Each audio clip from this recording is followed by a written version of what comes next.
Hey everyone, TIFR that is Tata institute of fundamental research, इसका जो notification है वो आ चुका है।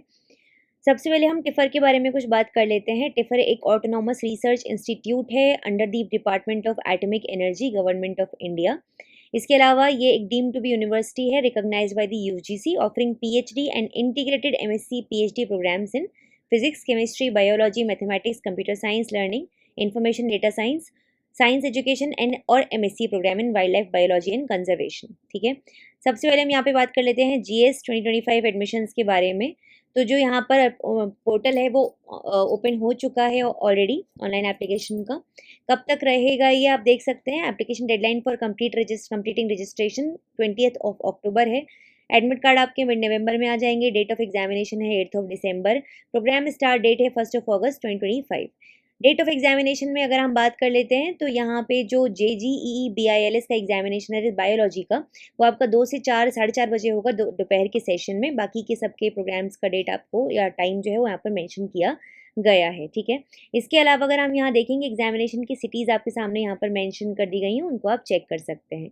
जनरल इन्फॉर्मेशन की अगर हम बात कर लेते हैं तो ये प्रोग्राम जो है वो अगस्त में स्टार्ट होगा। एडमिशन साइकिल जैसे कि है, आपको पता है इस वक्त आपकी शुरू हो रही है। अकॉर्डिंगली कैंपसेस और सेंटर्स के बारे में बात कर लेते हैं तो काफ़ी सारे यहाँ पर कैंपसेस और सेंटर्स हैं अंडर टिफर के डिपार्टमेंट, स्कूल एंड सेंटर्स। अगर हम फॉर एग्जांपल बायोलॉजी के बारे में बात करें तो एक यहाँ पर DBS हो जाता है, department of biological sciences, Mumbai. Then TIFR, इसके अलावा आपका यहाँ पर आप देख सकते हैं NCBS हो जाता है, national centre for biological sciences, Bengaluru. इसके अलावा टिफर हैदराबाद, टिफर मुंबई। ठीक है, तो इस तरीके से यहाँ पर आप देख सकते हैं, ये हो गए आपके कैंपसेस। एलिजिबिलिटी के बारे में अगर हम बात करें तो एलिजिबिलिटी क्राइटेरिया यहाँ पर आपके सामने मेंशन किया हुआ है। इसको एक बार यहाँ पर देख लेते हैं। काफ़ी डिटेल में उन्होंने यह चीज़ मेंशन की हुई है। सारे प्रोग्राम्स, मतलब अगर आप क्या करना चाहते हैं डिपेंडिंग अपॉन दैट।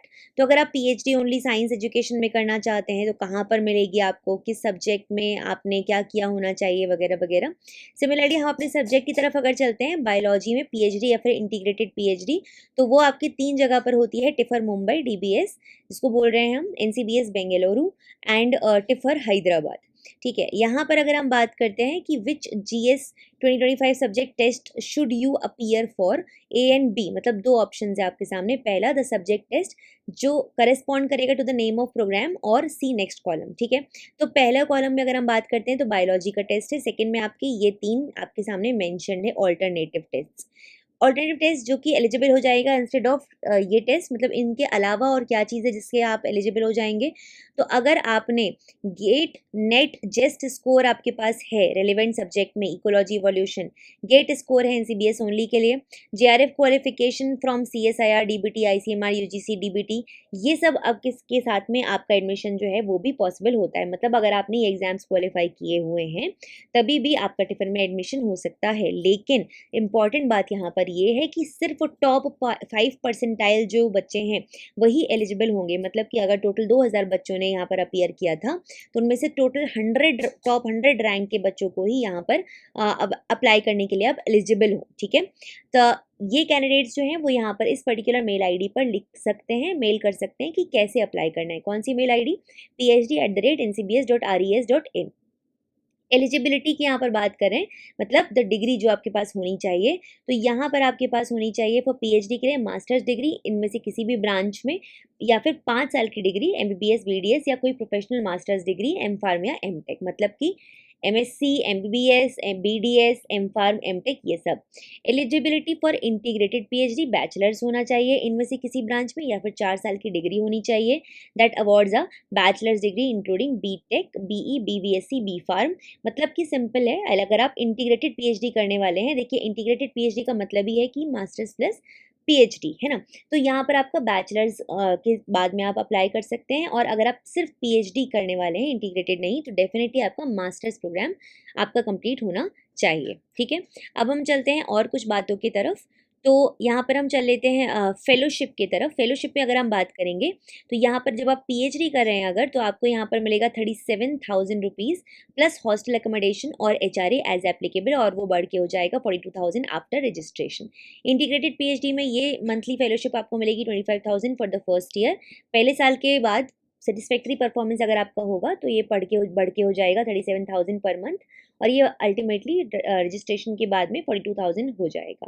ठीक है, अगर आप कोई भी स्टूडेंट एमएससी एग्जिट ऑप्शन लेता है, मतलब एमएससी हो गया उसका, उसके बाद उसको निकलना है बाहर, तो फेलोशिप जो है वो 3rd ईयर के लिए 1st ईयर अमाउंट की हो जाएगी। इसके अलावा सिंपल बात है कि क्योंकि इतनी अमेजिंग जगह है, रिनाउंड जगह है, तो आप मोस्टली यहाँ पर कंटिन्यू ही कर रहे होते हैं। ठीक है, प्रोविजनल एडमिशन तो बहुत सिंपल बात है कि आपका प्रूफ लगेगा, प्रोविजनली भी एडमिशन हो जाएगा आपका।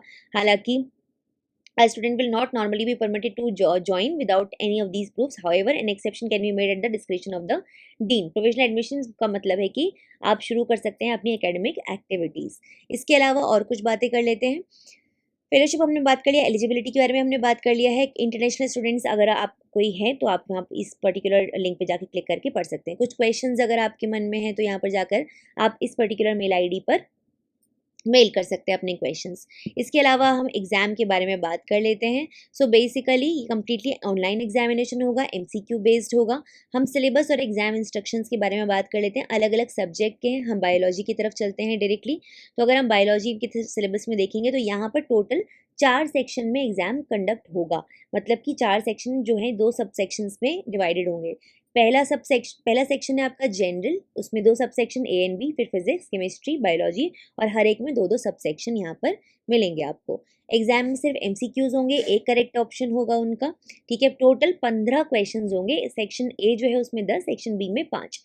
ए का जो सेक्शन है उसमें 10 सवालों का 1-1 नंबर होगा। बी सेक्शन में जो 5 सवाल है वो 2-2 नंबर के होंगे, और हर एक में यहाँ पर नेगेटिव मार्किंग भी होगी। ठीक है, तो ये एक इंपॉर्टेंट बातें हो गई। इसके अलावा पास्ट क्वेश्चन पेपर्स, यहाँ पे मैं आपके साथ लिंक शेयर कर दूंगी। फॉर एग्जांपल बायोलॉजी का अगर हम देख रहे हैं तो यहाँ पर जाके आप देख सकते हो इस तरीके का पेपर आपके एग्जाम में आया था। फॉर एग्जांपल अगर हम शुरू से देखें यहाँ पे, तो यहाँ पे 1 नंबर के सवाल जैसे शुरुआत हुई यहाँ पे आपकी जनरल से, तो 10 सवाल आ जाएंगे आपके जनरल, फिर उसके बाद 2 नंबर के सवाल आ जाएंगे 5। सिमिलरली बाकी सब्जेक्ट्स में भी, मतलब कि फिजिक्स, केमिस्ट्री एंड बायोलॉजी। तो ये पेपर को ज़रूर से आप देखिए, मतलब बहुत ही ज़्यादा इंपॉर्टेंट होता है किसी भी एग्जाम में उसके पीवाईक्यू का अंडरस्टैंडिंग आपका होना। ठीक है, इसके अलावा आई थिंक हम सारी इंपॉर्टेंट बातें यहाँ पे कर चुके हैं। फैकल्टी जाकर आप देख सकते हैं किस तरीके का यहाँ पर क्या क्या फैकल्टीज़ है, कौन कौन से, जैसे for example department of biological sciences की तरफ अगर हम चलें तो ये फैकल्टीज़ यहाँ पर हैं। ठीक है, उनकी प्रोफाइल आप चाहें तो जाकर देख सकते हैं क्या क्या टॉपिक्स है, क्या क्या सब्जेक्ट्स हैं। देन उसके बाद academic council, tipper council, alumni association, ये सब चीज़ें आपको यहाँ पर देखने के लिए मिल जाएंगी। तो जितनी भी इंपॉर्टेंट चीज़ें आई थिंक मैंने आपके साथ में शेयर कर दी हैं। एग्जाम पैटर्न, सिलेबस, कैसा पेपर होता है, कब होगा, इंपॉर्टेंट डेट्स, एलिजिबिलिटी क्राइटेरिया, ये सब कुछ हमने शेयर कर लिया है। मेक श्योर इसमें ज़रूर अप्लाई करो, बहुत अमेजिंग अपॉर्चुनिटी होती है। ठीक है, देखो बहुत बहुत रिनाउंड इंस्टीट्यूशंस हैं ये सारे के सारे। जब आप यहाँ से पढ़ के निकलते हैं तो डेफिनेटली आपका जो प्रिपरेशन होती है अगर करियर के लिए, वो बहुत अमेजिंग होती है। ठीक है, यहाँ पे भी एडमिशन्स के बारे में आपको चीज़ें दी हुई हैं, तो जाके आप चीज़ों को देख सकते हैं। खुद से भी थोड़ा थोड़ा कोशिश कीजिएगा एक बार इस वेबसाइट को गो थ्रू करने का, है ना। तो इसके अलावा लिंक भी शेयर कर दूंगी आपके साथ में। इसके अलावा कुछ भी डाउट है अगर, तो मेक श्योर आप अपने कमेंट सेक्शन में ज़रूर से उस डाउट को लिख दीजिए। आई विल मेक श्योर कि मैं उसका आंसर आपको रिप्लाई में दे दूँ। Thank you so much for watching. Make sure you have subscribe to the channel because सारी इंपॉर्टेंट अपडेट्स आपको यहाँ पर मिलती रहती